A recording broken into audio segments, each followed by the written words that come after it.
With all resistances capped and a few legendary armor pieces equipped, Emmeline is as ready as she can be for elite difficulty. On one hand, we will be rushing these next 2 acts as quickly as possible because we no longer need to hunt for every devotion shrine. On the other hand, we still need to finish side quests in order to increase our reputation with the different factions, enabling us to unlock augments that we will need to make Elite and Ultimate go smoother. So the plan is to complete every side quest on our path and also pick up roughly every devotion shrine until we have all 55 points, without going on too many diversions. We will be achieving honoured reputation with most factions this playthrough, and will be buying writs and augments as soon as they become available. First off, we're looking for Faldis, then north to Burial Hill to show off our force wave of friendship to the Reanimator. I'm sure the Guardians of Goodwill will also want to say hello to him. You can see already that the work we put into making our build over normal mode is paying off. We're killing enemies and bosses relatively quickly and losing health very slowly. So Act 1 and 2 will be almost a formality. All those scary moments we saw before are now a thing of the past. On our journey northwards to Warden Krieg's lab, Emmeline will be completing Something for Nothing, Milton Hart's quest, Flesh and Iron, the Seamstress quest. We'll rescue Angrim, Darlet, and cleanse 5 devotion shrines. We'll also be doing all totems for faction rep and loot drops. We have a great build to take them out quickly and with minimal risk. However, it's hardcore mode, so totems are always a risk. Some of the Void Touch totems can be a little scary if we get stuck behind the large mobs as they warp in.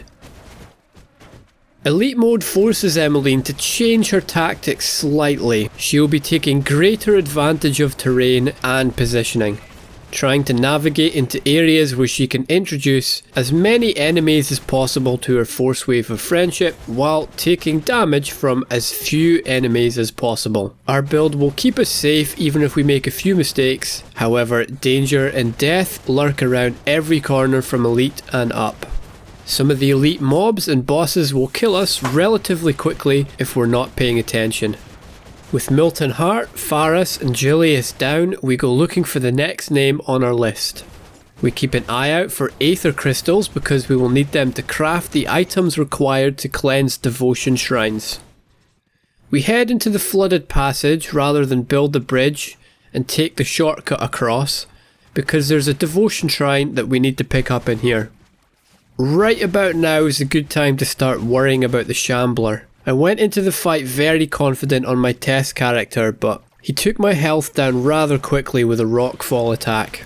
It's been such a massive help to run through each area first with a test character, so I know exactly what to be wary of and can plan strategies accordingly. With our 2 devotion points gained so far, we finish off Scholar and start on Kraken.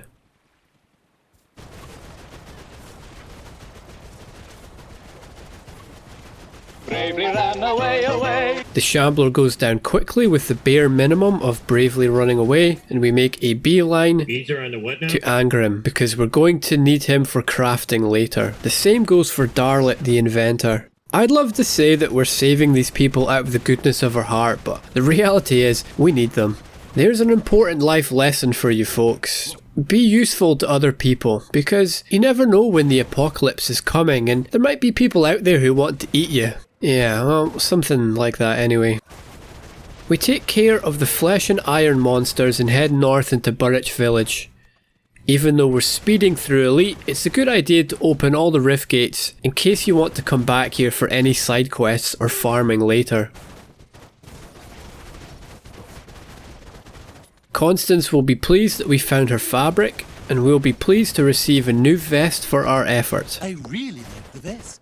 We roll poorly with the map layout and have to take a detour into the musty cellar in order to get our next devotion shrine. These cellars are massive, by the way. I think there's more cave than village in Burrich. Exiting the cellar, we stroll past the warden's front door, force waving hello to all his little friends.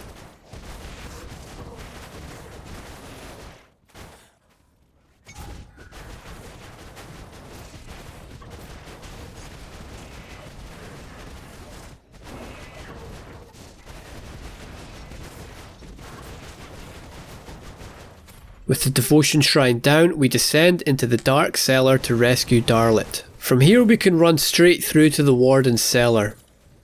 Things have changed a lot from Act 1 in normal game. No longer are we scrutinising every piece of loot for every slight advantage it might give us. No longer are we squeezing all the XP out of each area to make sure we hit a level requirement. No, now we confidently waltz through Krieg's Cellar, making our way straight to the ancient Aetherwarp Totem. This one is no joke, however. We carefully clear the area because we'll be backtracking as we lead the monsters to their doom. If we get stuck in the group and get stunned with them all attacking us, then the run is pretty close to over. The plan is to funnel them into the hot gates. Their numbers will count for nothing. Then once we start getting overwhelmed, we backtrack to the next choke point.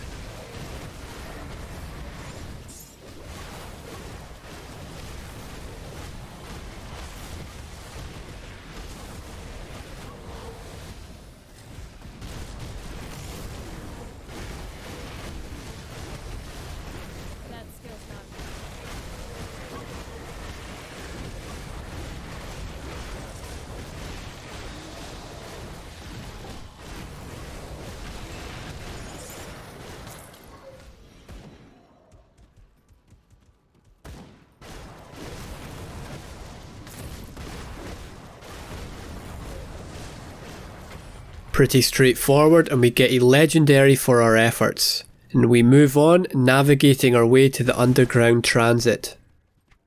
Again, there's nothing specific we need here other than the Devotion Shrine, so we can pass through as quickly as we like. During my first playthrough, I couldn't believe how big the world map was. Same with the dungeons. I spent a couple of hours clearing from Devil's Crossing to Krieg's, then was shocked when Krieg's dungeon kept going on and on.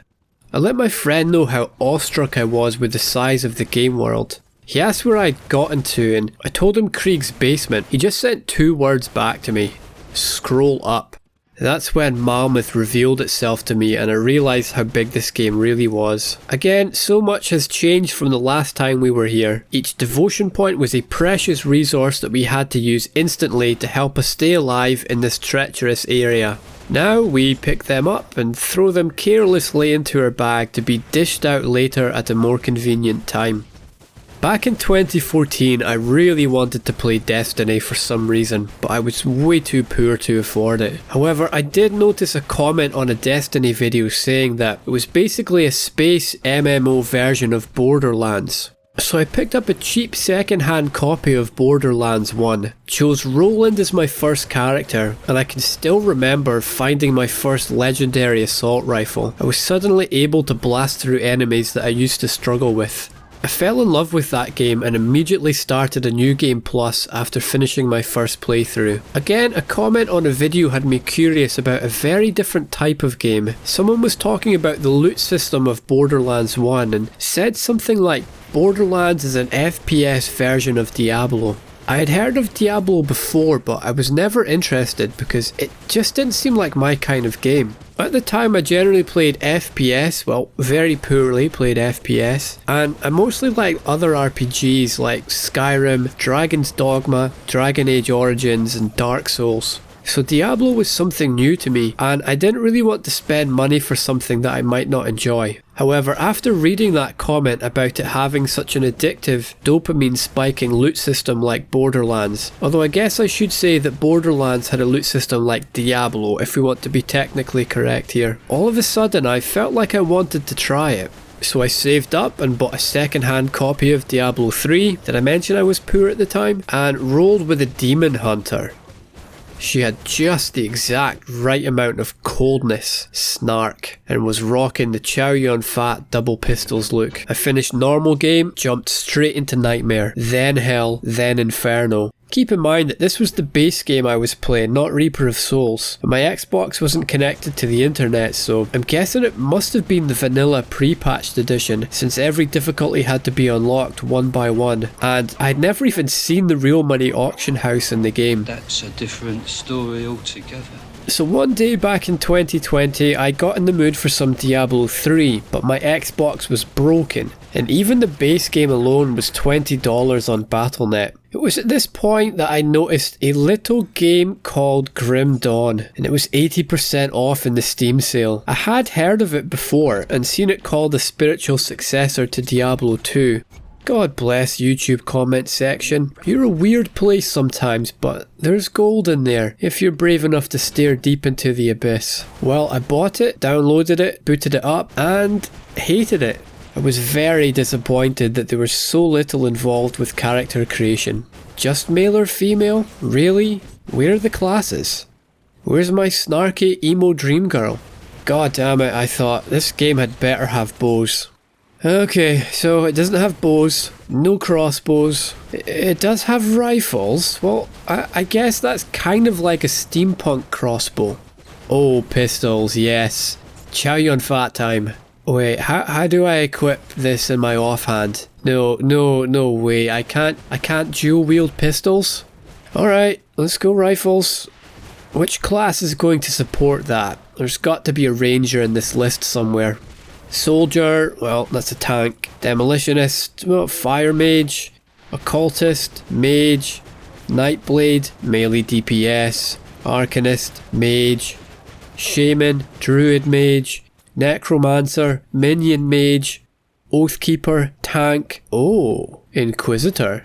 Wait, how the hell is she able to dual wield pistols in that picture when you can't dual wield in the game? What's all that elemental stuff coming out with the guns? This all looks a bit magey to me. I hate mages. I've been playing Dragon's Dogma since 2014, and only in the last month did I decide to start playing as a sorcerer. It's actually really good fun.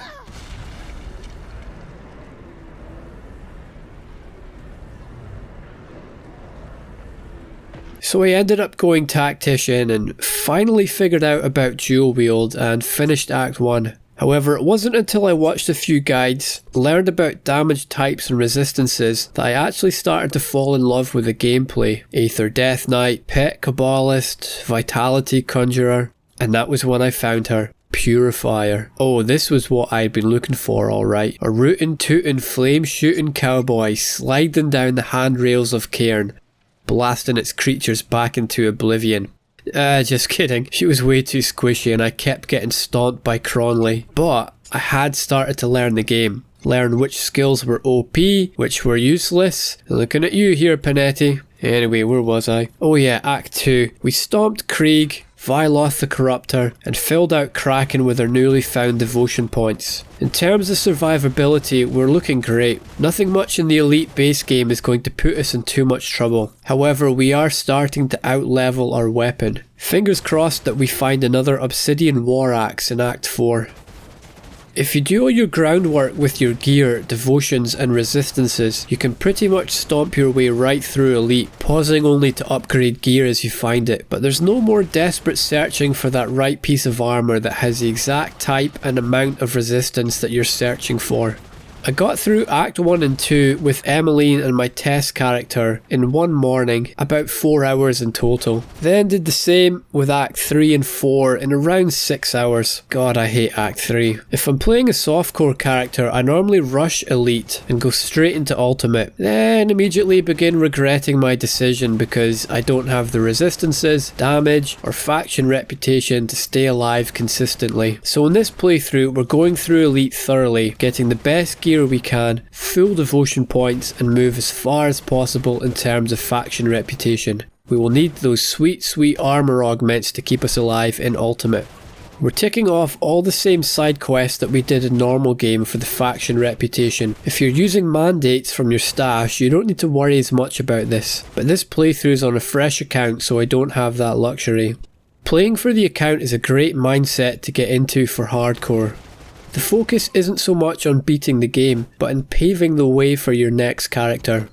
Every recipe you unlock will be available straight away to your successor. You drop off farmable gear, legendary gear, and gear that you've over leveled into the shared stash. You drop off components, augments, mandates, heck, even collectible quest items. That way if your current character dies, you can get your next character back up to the same place a little bit faster and reduce some of the pain and frustration that inevitably comes with a character death.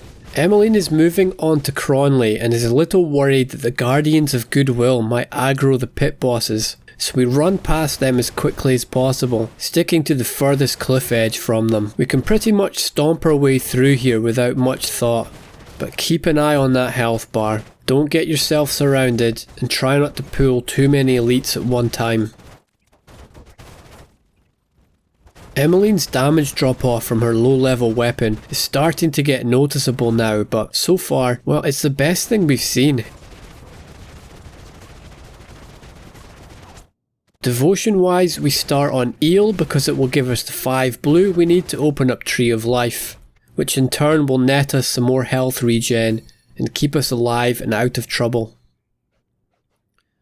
Skill wise, we'll grab a little bit of resistance reduction from Celestial Presence, but we'll mostly be focusing on the skills that keep us alive, namely the ones that increase health, health regen, and armor absorption.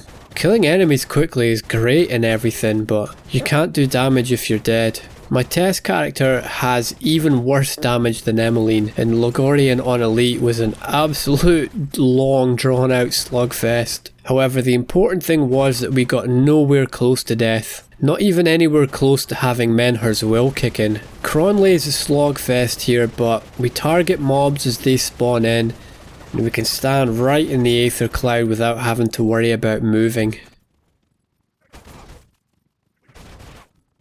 Onto Twin Falls and we go royal jelly hunting to keep our supplies topped up, then head towards the Devotion Shrine in Arcovian Undercity. Our reputation with the Rovers would be looking a lot better had we ran the steps of Torment a few times in normal mode. We definitely have the build to do it safely, but there's no need to open ourselves up to the risk unless we desperately need the reputation, and the way our resistances look, we just don't need many augments to get us through Elite.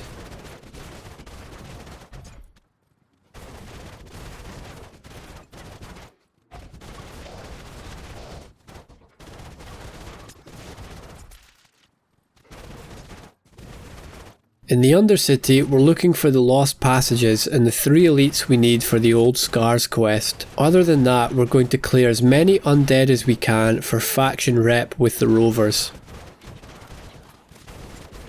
Dropping our portal, we head outside to activate the rift in order to save ourselves a few seconds later when we finish the dungeon. I've been meaning to ask you guys if my accent is understandable, by the way. I don't have the strongest accent in the world, but I know some of you guys speak English as a second language, so I'm trying to be clear with my phrasing, but every now and again I notice a few colloquial pronunciations slipping in, so I wanted to check in with you and make sure no one's thinking, what the hell is this Scottish second-rate Limmy even saying?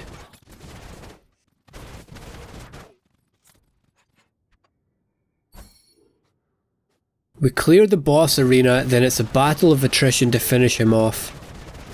Next up, we're grabbing the last Devotion Shrine of Act 2 and slaying Lutra the Abandoned.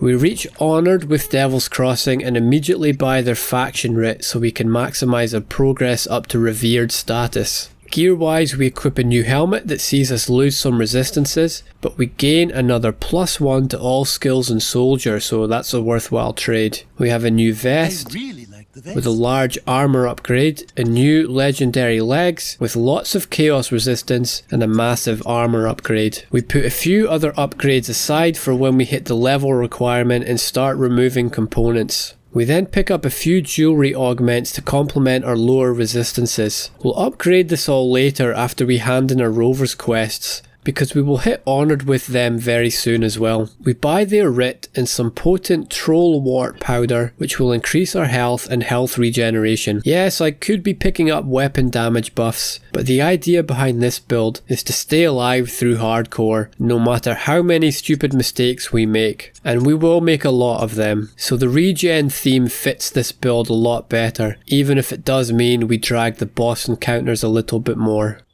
It's hard to beat hardcore if you're dead. We level up and equip our empowered Aldenar Stabilizer's belt, Empowered stone rock groundbreakers for a large armour upgrade and +2 to our force wave of friendship to make it even friendlier than ever.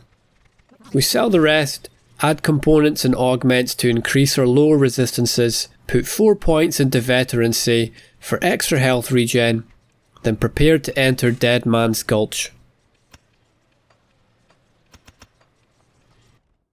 When we came through this area in Act 1, we were concerned about the Troll's two-hand overhead swing, with the added worry that if we got caught in a net we would have no way to move away from the damage.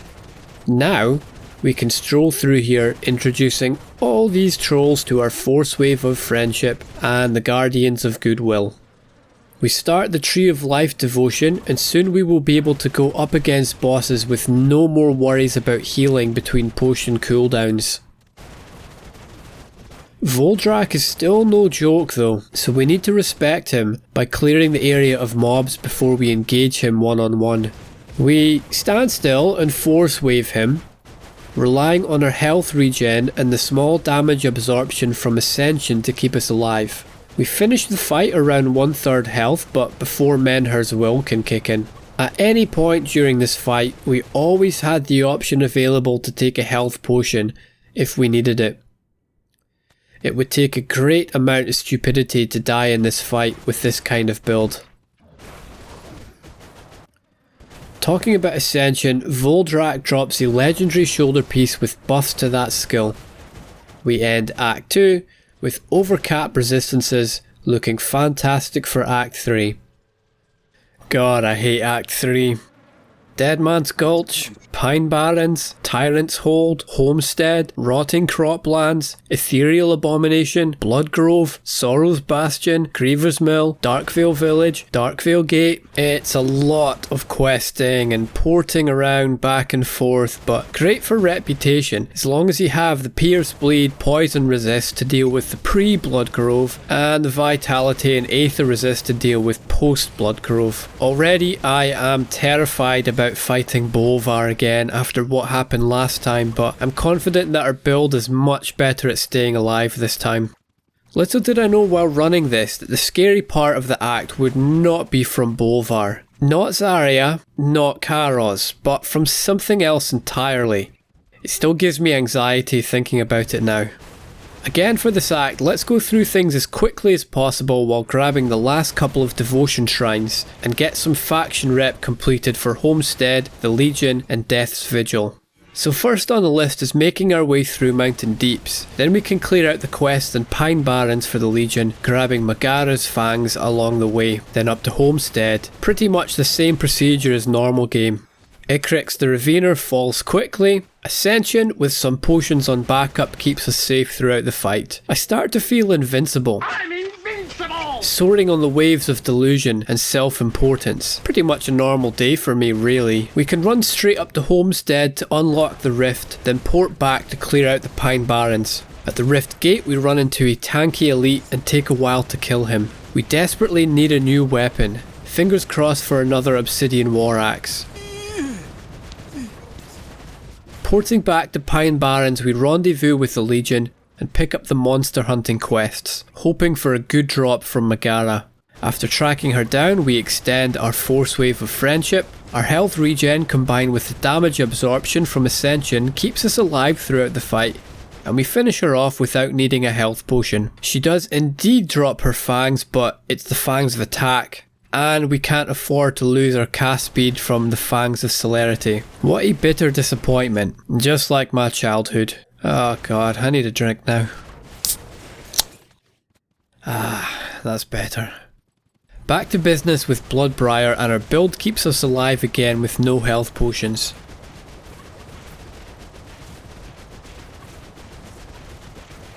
He drops a very nice Blitz amulet that would suit us well if we were running a Blitz build. This amulet shortens the cooldown of Blitz so you can Blitz again and again and again quickly into enemies. Ungolax the Gloomweaver goes down with no potions needed. We're looking very strong, at least in terms of survivability anyway. Damage wise, well, we could be better.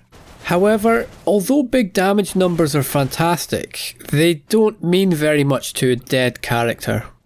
The shrine levels us up to 59 and we head into Tyrant's Hold proper to take out Bloodfeast the Ruthless. We eventually fight our way through his minions and take him on. At level 65 he does a good bit of damage to us and we can mostly regenerate through it. I drop a health potion to be safe, which trivialises the encounter. We hand in the quests and gain honoured reputation with the Legion and buy their writ immediately.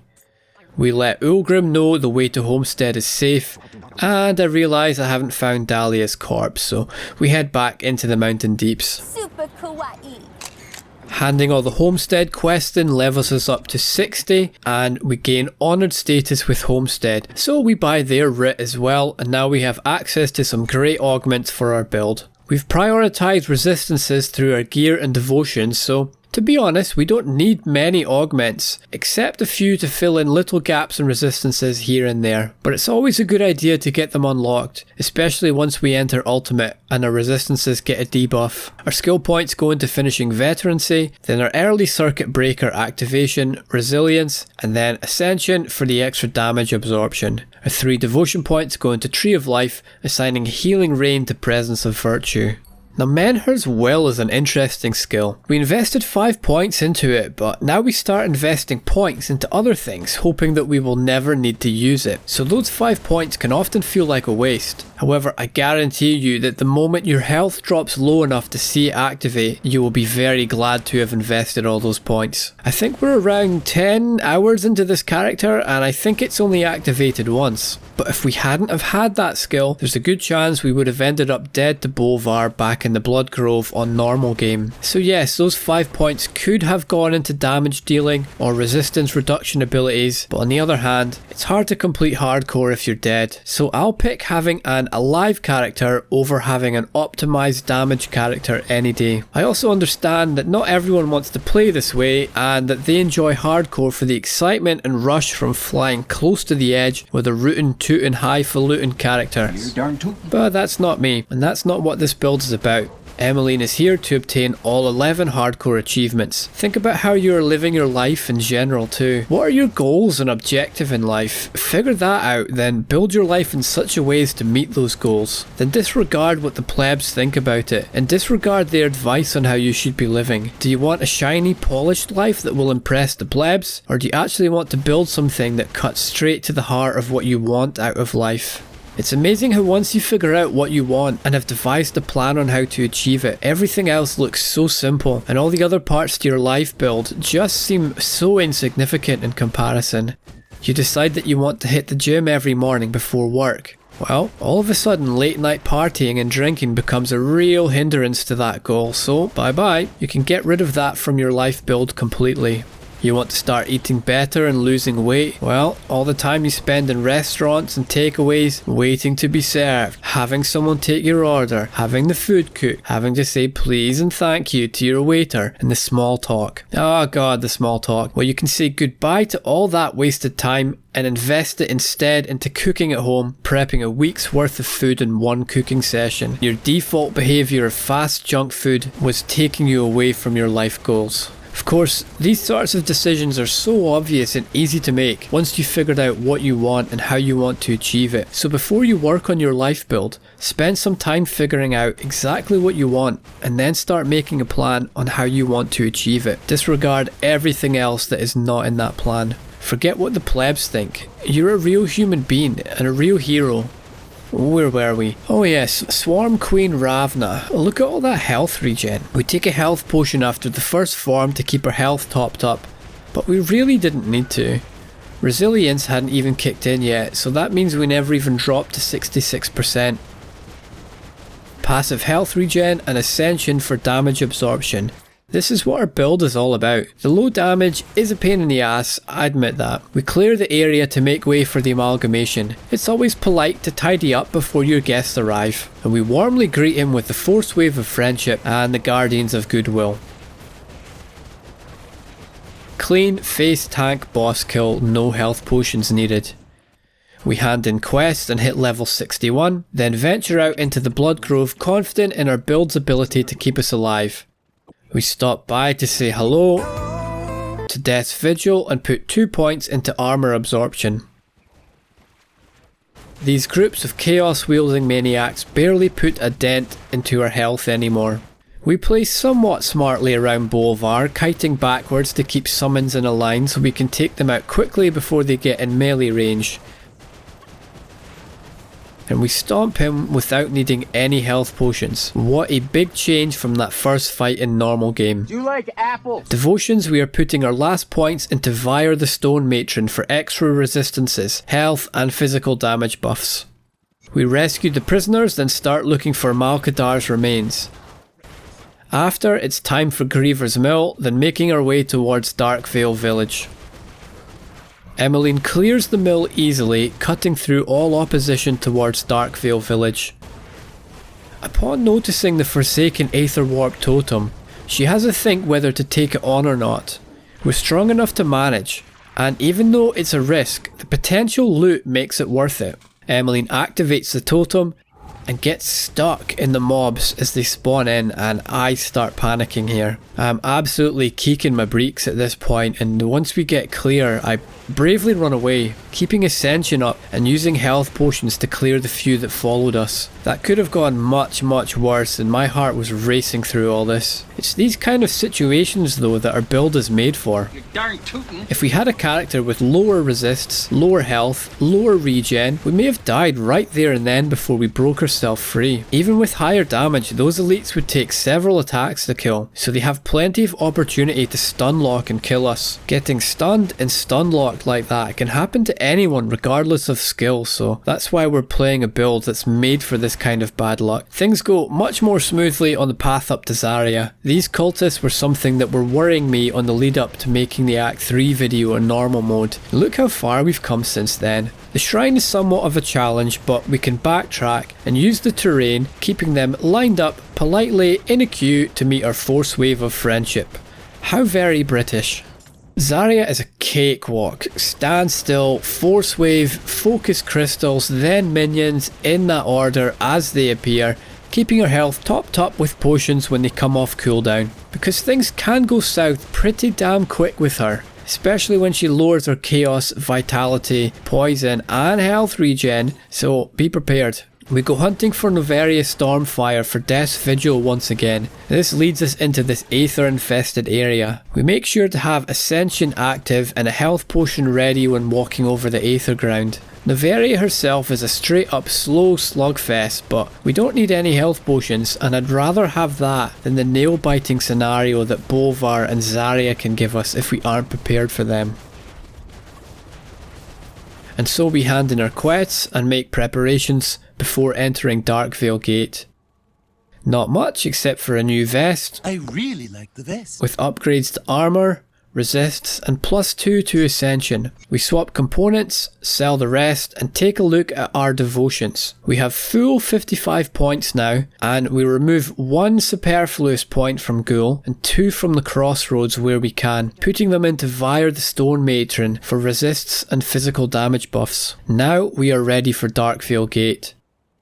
With 15,000 health and the current state of our resists, we can quickly waltz our way through here with no issues all the way up to the Forsaken Void Touch Totem.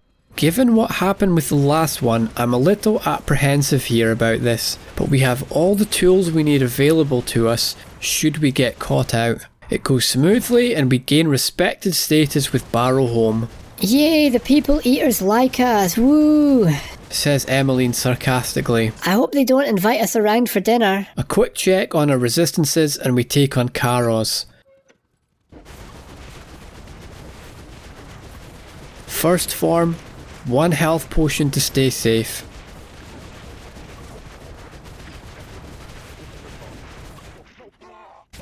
Second form is a little tougher, but we get through it and never get stuck with our health low with Ascension and health potions both on cooldowns. That's the only situation that spells trouble for our build.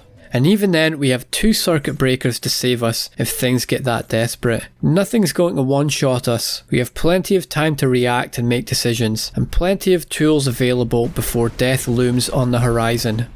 Talking about death looming on the horizon, Act 4 in Logorian. For those of you looking at the progress bar on the video, yeah, spoiler, we don't die at Logorian. Sorry lads.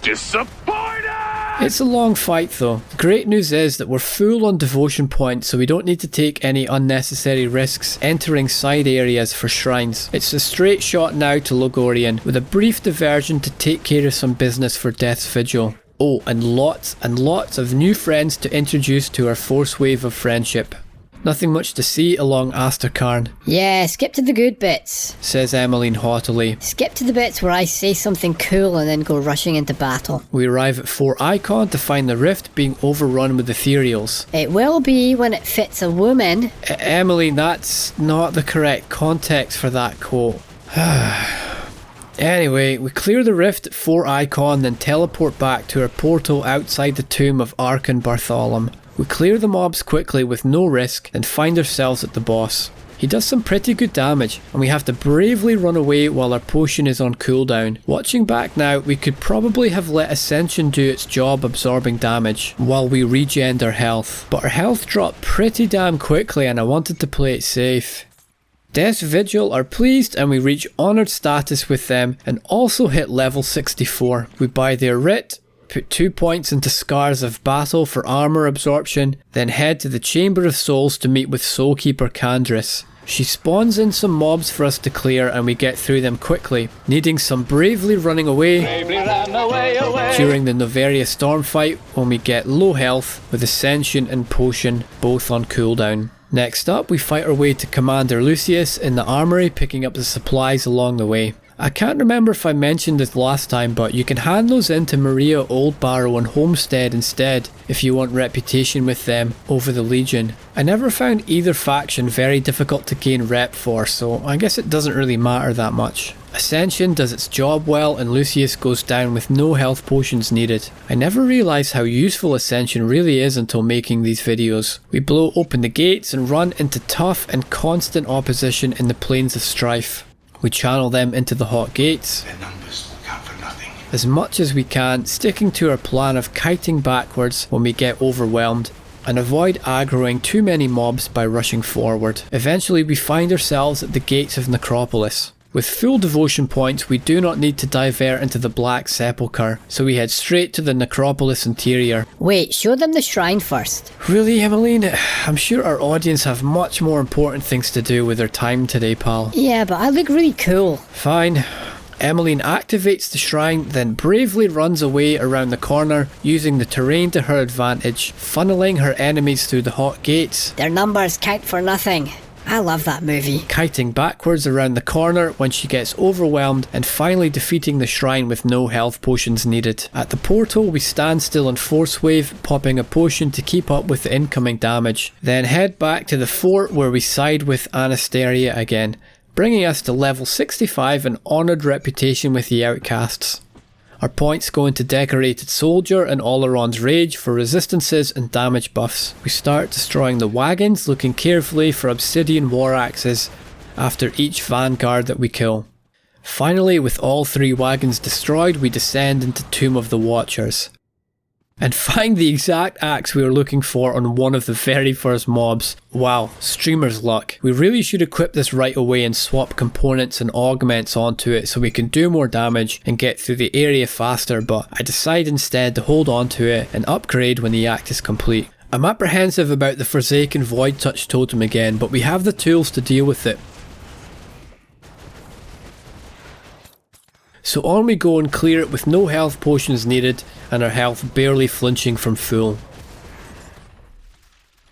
War Axe number 2, although it has lightning damage, it does have the casting speed buff that we are looking for, and a higher level than the first one, so it will still probably work out to be an upgrade to our first drop when we reach level 70. Streamer's luck. Guardian of the Gates goes down with no health potions needed.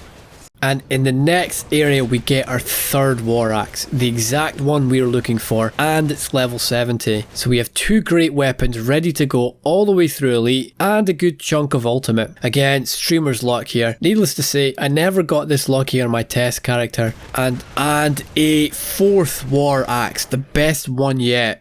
Wow, this is streamer's luck indeed. And I start to wonder if drop rates are weighted favourably to hardcore characters, or perhaps to an account's first character. It certainly feels that way given the difference in drops with Emmeline compared to my softcore test character. I had a look around but I couldn't find any information on it. I was quite happy with these drops to say the least. Let's hope we are this lucky in ultimate. Bloodlord Thelonous goes down, needing 2 health potions. If we had upgraded our weapon, perhaps we would have beat him quicker and only needed 1 health pot. But either way, we had no issues with him whatsoever. Alright, time to get yourself a drink and a snack because this will be a long battle. We stand still in Force Wave, focusing tentacles on mobs as they appear. We lead the elites away from Logorian and try to keep them in a straight line so our force wave of friendship can damage both simultaneously. After they go down, we are straight back into the fight.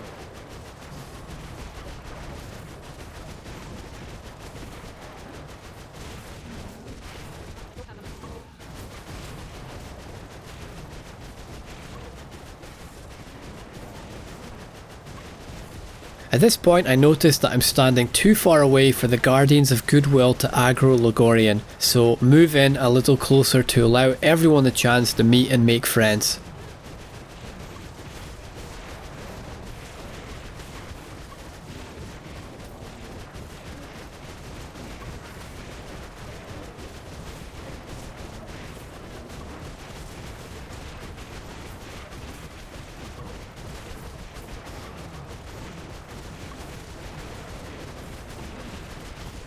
And Logorian goes down, eventually. I used 1 health potion near the end for safety, but could have definitely got away with not using any. We did have to use plenty of energy potions, but we're in no danger of running out of those anytime soon. And with that, ultimate difficulty is unlocked. We upgrade our weapon and equip the legendary mark of the Forbidden Medal with some nice resists and an increase to max resists. And immediately start worrying about the DLCs. Yeah, Ashes and Malmouth should be okay for the most part. We're doing decent damage and our build gives us a long warning of any approaching death. It gives us plenty of time to react, and if things do go poorly, then running away is always an option. However, we lose that ability to run away when fighting bosses due to the compact nature of their arena. So I'm still feeling nervous about Shar'Zul and Theoden Marcel. With such expansive outdoor maps, the boss arenas are a dramatic change, adding a feeling of claustrophobia to the encounter. And I am very disappointed that this game would support such phobic views in the current year. Enclosed spaces have just as much right to exist as wide open spaces, and I for one suggest that the next current thing needs to tackle this dangerous rise in claustrophobia in all its forms. I dream of a world where every space has the option and bravery to identify as whatever kind of space they wish, free to present and express themselves to their fullest potential and speak their truth about their space size without having to hide their true identity from the ists and phobes of this world. There is a dangerous process of radicalisation happening in gaming today, and its tightly packed spaces are the perfect environment for claustrophobes to gather together in great numbers, crammed into a small niche ready to oppress any space they deem to be too wide or open. In their narrow, cramped mindset, there is no room for debate about how any space chooses to identify. Truly, these kinds of phobic views have no place in current year, where we now understand that room size is a social construct enforced on us from the top down by a restrictive system reinforced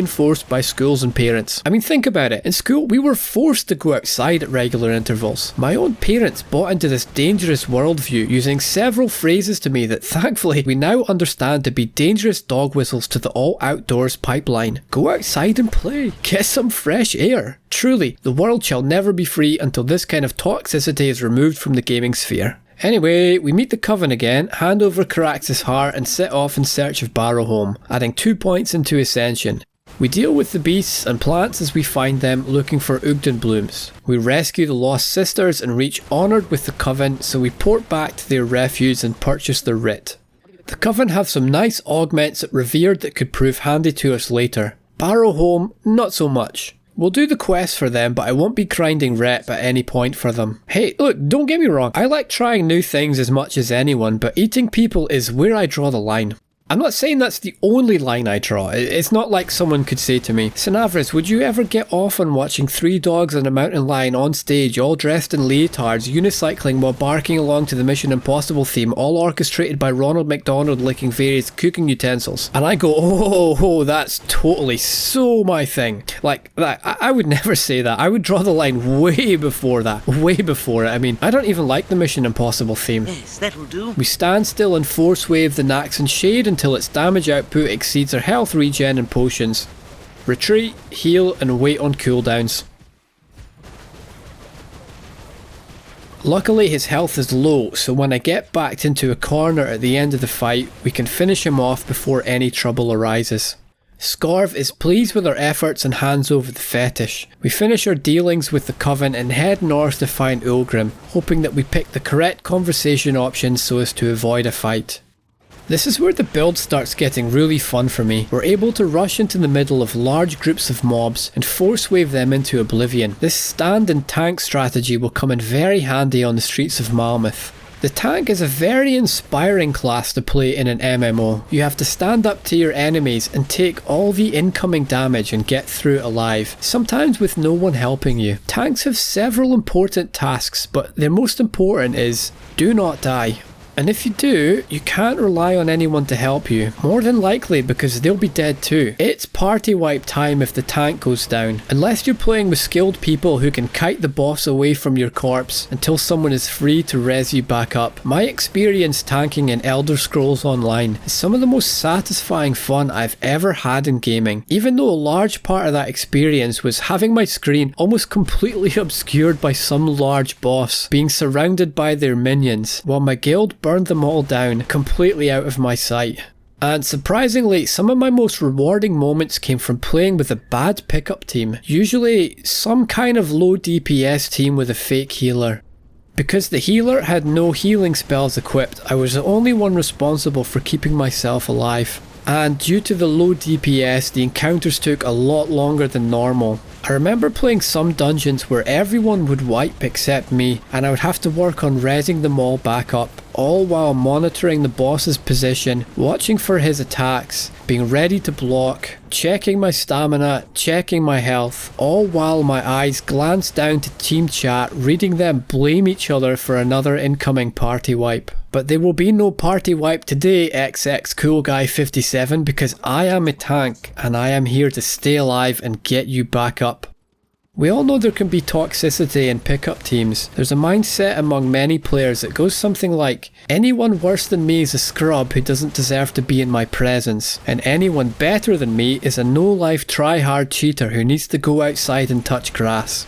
As a tank, my queue times were near instant, so I played with many teams over my time with that game. I played with some guild teams that were so well optimised that they would finish an encounter before my first taunt wore off. As fun and surprising as those experiences were, I never really enjoyed them because I didn't learn anything. My skills were never tested to their fullest extent. It was always the bad pickup teams where I learned the most about playing my class. I would often be dealing with novel situations that would never occur with a halfway decent party, and that's the role of a tank. Not just to take damage from opponents, not just to actively invite the damage through a taunt ability, but in being able to deal with any problems that occur in the execution of your objective, all without dying. It's about how hard you can get hit and keep moving forward. It's a realistic attitude to have, and it always amazes me how much easier life gets when you understand that, unfortunately, bad things are going to happen to you, and you should plan accordingly with that knowledge in mind. Any mistakes that you or an IRL party member make along the way are opportunities for you to learn how to play your IRL class and grow as a person. Look at Emmeline's health bar during the fight for Malmouth Gates. There is someone who can get hit and keep moving forward. Her build is looking very safe at this point. My big worries are still Theoden, Marcel and Korvac from Forgotten Gods. My test character had a bit of trouble with both. Mostly Korvac, but we'll get to that later. We flew through pretty much everything up until Theoden Marcel. Bolag goes down without any health potions, as do the enemies during the battle for the resistance post. We hit level 70 and equip our newest Obsidian War Axe, a helm with bonuses to Warcry, a new Ugden Bog girdle with slightly better stats, and our points go into Celestial Presence for resistance reduction to try and speed up boss fights just a little. Our new weapon cuts through the enemies a bit quicker, and although we have mobs surrounding us with every corner we turn in the city, look how our health barely wavers from full. Our regen and damage absorption from Ascension are really starting to kick in. These will keep us safe throughout most encounters, but I still put a couple of points into Menhir's Will for safety. The bosses in the Fleshworks go down without a problem, and no health potions needed for any whatsoever. I'm feeling confident about Marcel. Let's see how it goes. First phase, Stand Still and Force Wave. No issues, no health potions needed.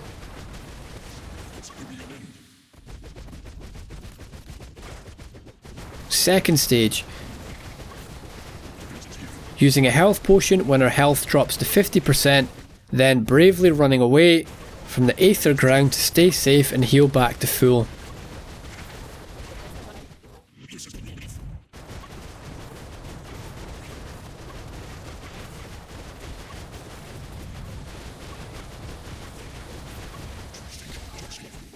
Third phase, some strategy, paying attention to Ascension and potion cooldowns, moving away when we get to low health.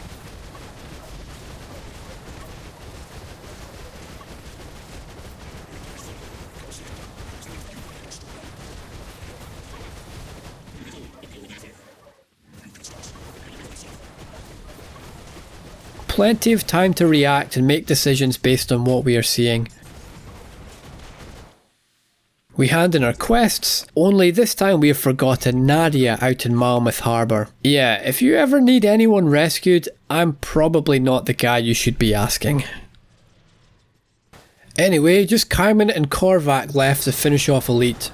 Kaiman I know how to deal with now, Korvac not so much. He took my test character down to around 200 health, but I did manage to stay alive and finish the fight. That's the strength of a high health, high resistance, high armour build. Even an idiot like me can prance around with the primordial one and come out the winner. Can you imagine Korvac sitting down with his friends, all asking him, "Who was this great warrior that killed you? For the history books speak nothing of this godslayer. Did she radiate a divine presence that burned the eyes of all those who dared gaze upon her? Did she leave a fiery trail in the wake of every one of her booming steps that shook the very foundations of the earth?"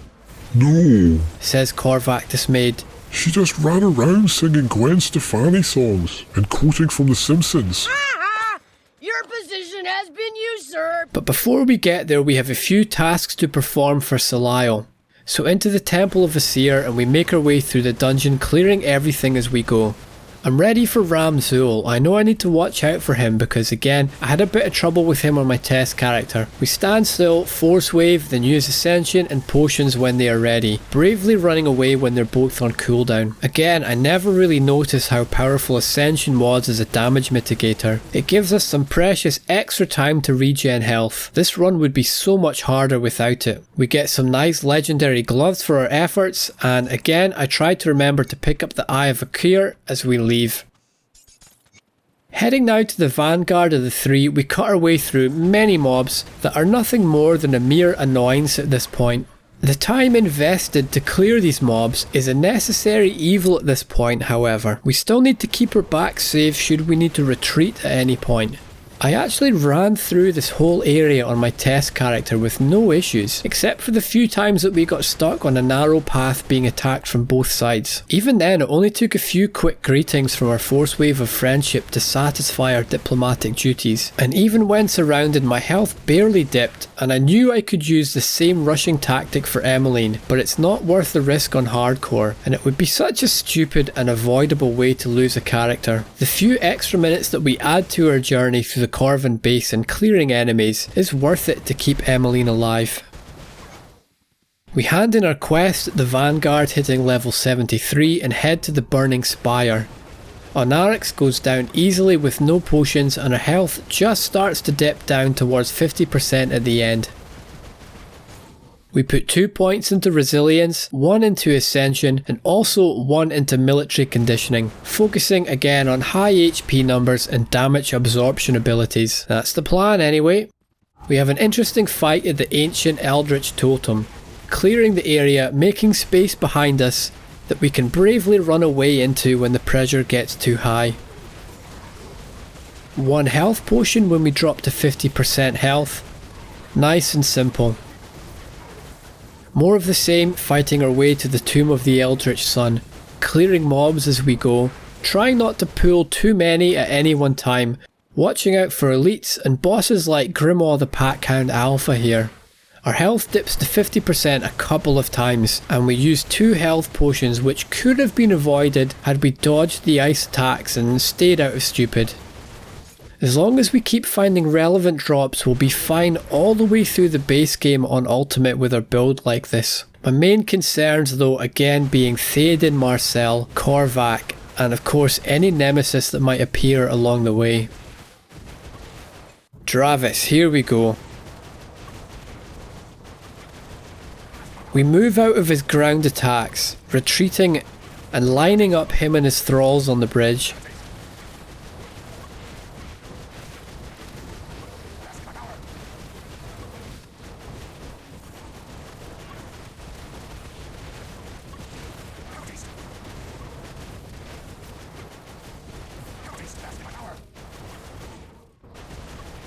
Three health potions needed, that's pretty good.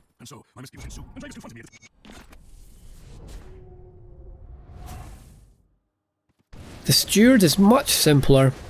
Stand still and force wave, only 2 potions needed.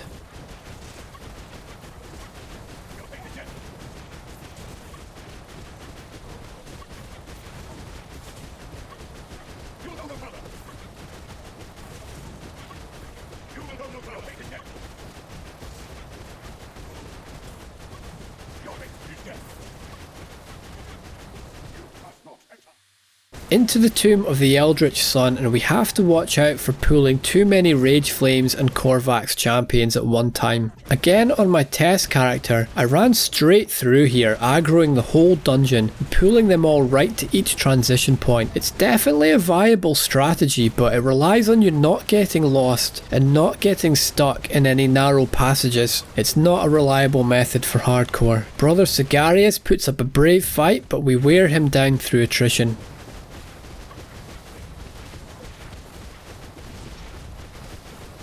And we stomp on through the rest of the dungeon with our health barely moving even under the pressure of this many mobs.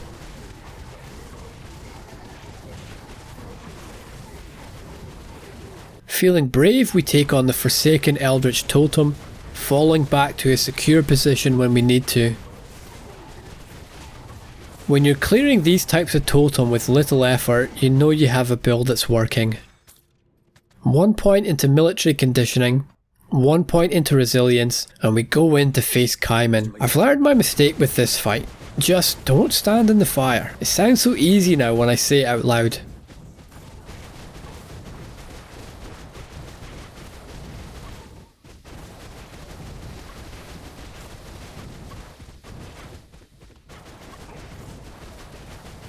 Two health potions and down he goes. Needless to say, I am very worried about Korvac, so I opt to take as many resistance and regen ointments as possible, looking for every advantage to get through the fight safely and beat him. I did beat him on my test character with worse gear, and I didn't use any ointments, so I should be able to safely beat him with Emmeline's build, adding in a few extra ointments with less worries. That's what I was telling myself anyway. His palms are sweaty, knees weak, arms are heavy. There's vomit on his sweater already. Mom's spaghetti, he's nervous. Phase 1, stand still and force wave.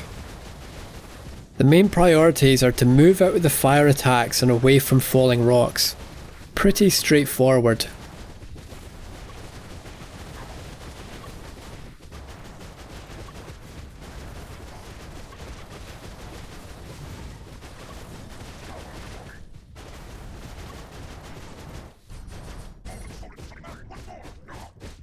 Phase 2, we are focusing crystals as they appear, and retreating in order to line up the spawn mobs in front of us so we can take them out faster. This was the hardest phase of the fight, and it certainly didn't help that my friend was sending me Steam messages throughout it. It was a very sweaty moment and not enjoyable in the least, but somehow I got through and clean up the mobs before phase 3 starts.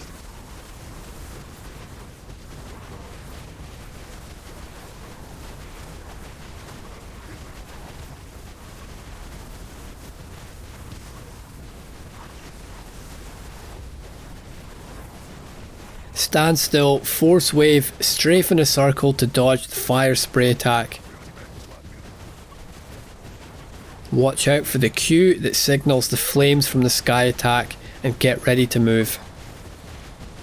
I find it easier than the more stressful Phase 2, and it's especially reassuring knowing that Menhir's will is waiting there with 10 points invested.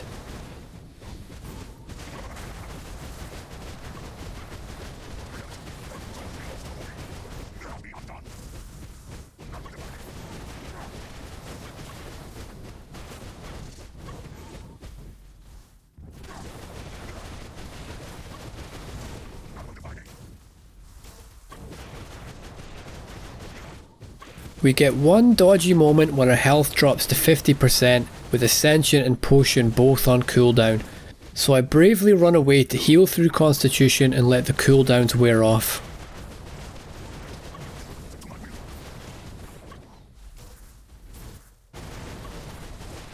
And there we go.